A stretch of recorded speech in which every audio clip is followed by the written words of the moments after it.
ಇನ್ನು SSLC grace marks ಅನ್ನ ಸರ್ಕಾರ ಹಿಂಪಡೆದಿದೆ. ಮುಂದಿನ ವರ್ಷದಿಂದ ರದ್ದು ಮಾಡೋದಕ್ಕೆ ಸಿಎಂ ಸೂಚನೆಯನ್ನ ಕೊಟ್ಟಿದ್ದಾರೆ.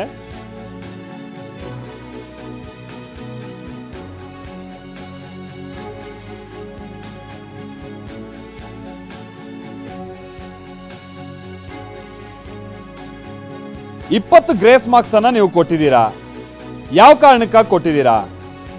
ಮುಂದಿನ ವರ್ಷದಿಂದ ಅದನ್ನು ರದ್ದು ಮಾಡಿ ಸಿಎಂ ಡಿಸಿಎಂ ಈ ಸಭೆಯಲ್ಲಿ ನಿರ್ಧಾರ ಮಾಡಿದ್ದಾರೆ. ಶಿಕ್ಷಣ ಇಲಾಖೆ ಗ್ರೇಸ್ ಮಾರ್ಕ್ಸ್ ನೀಡುವ ಬಗ್ಗೆ ಬಹಳ ಆಕ್ಷೇಪ ಇತ್ತು.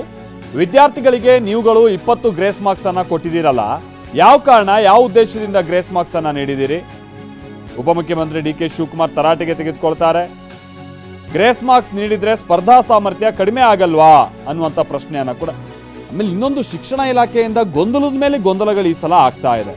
ಒಂದು, ಈ ಪಬ್ಲಿಕ್ ಎಕ್ಸಾಮ್ಗಳಿಗೆ ಸಂಬಂಧಪಟ್ಟಂಗೆ ಎಲ್ಲ ಅದು ಕೋರ್ಟ್ ಮೆಟ್ಲು ಹೋಗಿ ಒಂದ್ಸಲ ಎಕ್ಸಾಮ್ ನಡೆಸಬೇಕು, ಮತ್ತೊಂದ್ಸಲ ಎಕ್ಸಾಮ್ ನಡೆಸಬಾರ್ದು ಅನ್ನುವಂಥ ರೀತಿಯಾಗಿ ಕೆಲ ತರಗತಿಗಳಿಗೆ ಸಂಬಂಧಪಟ್ಟಂಗೆ, ಈಗ ಗ್ರೇಸ್ ಮಾರ್ಕ್ಸಿಗೆ ಸಂಬಂಧಪಟ್ಟಂಗೆ, ಅದ್ರ ನಡುವೆ ಮೊನ್ನೆ CETಗೆ ಸಂಬಂಧಪಟ್ಟಂಗೆ ಆಗಿರುವಂಥ ಗೊಂದಲಗಳನ್ನು ನೋಡ್ತೇನೆ. ಮೇಲಿನ ಮೇಲೆ ಎಡವಟ್ಟುಗಳು ಶಿಕ್ಷಣ ಇಲಾಖೆಯಲ್ಲಿ ಆಗ್ತಾ ಇದೆ.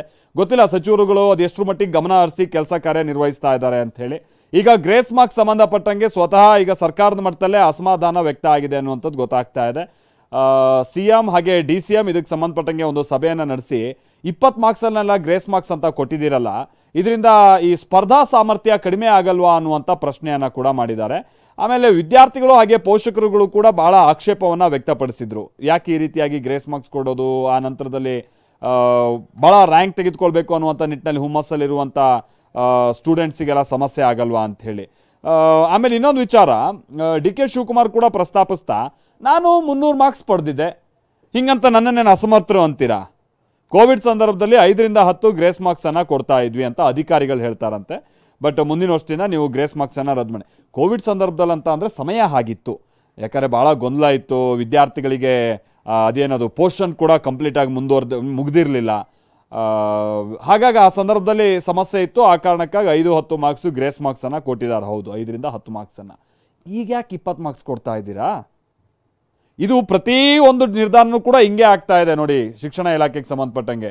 ಒಂದು, ಅದು ಪಬ್ಲಿಕ್ ಎಕ್ಸಾಮ್ಗೆ ಸಂಬಂಧಪಟ್ಟ ಹಾಗೆ ಅದೇನು 3 ತರಗತಿಯವರು ಎಲ್ಲ ಕೋರ್ಟ್ ಮೆಟ್ಲು ಹೋಗಿ ದೊಡ್ಡ ಸಮಸ್ಯೆಯನ್ನು ಅನುಭವಿಸಿ ಪರೀಕ್ಷೆ ನಡೆಯುವಂಥ ವಿಚಾರವಾಗಿಯೂ ಕೂಡ ಲಕ್ಷಾಂತರ ಮಕ್ಕಳಿಗೆ ಸಮಸ್ಯೆ ಆಯಿತು.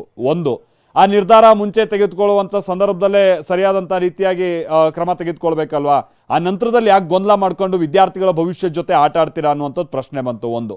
ಎರಡನೇದು ನೋಡಿ, ಇದು ಗ್ರೇಸ್ ಮಾರ್ಕ್ಸು ಮುಂಚೆ ಗೊತ್ತಿರಲಿಲ್ವ? ಹಂಗಾದ್ರೆ ಈ ರೀತಿಯಾಗಿ ಸಮಸ್ಯೆ ಆಗುತ್ತದೆ, ಯಾವ ಕಾರಣಕ್ಕೆ ಆಧಾರದ ಮೇಲೆ ನಿರ್ಧಾರ ತೆಗೆದುಕೊಳ್ತಾ ಇದ್ದೀರಾ? ಇದು ಪ್ರಶ್ನೆ ಆಗುತ್ತೆ. ಇದ್ರ ಜೊತೆಗೇನೆ ಈ ಪಠ್ಯ ಬದಲಾವಣೆಗೆ ಸಂಬಂಧಪಟ್ಟಂಗೆ ಅದು ಇನ್ನೊಂದು ಥರದಂಥದ್ದು ಗೊಂದಲ, ಅದು ಈಗಲೂ ನಡೀತಾನೆ ಇದೆ. ಈಗ ಗೊಂದಲದ ಮೇಲೆ ಗೊಂದಲ ಶಿಕ್ಷಣ ಇಲಾಖೆಗೆ ಸಂಬಂಧಪಟ್ಟಂಗೆ.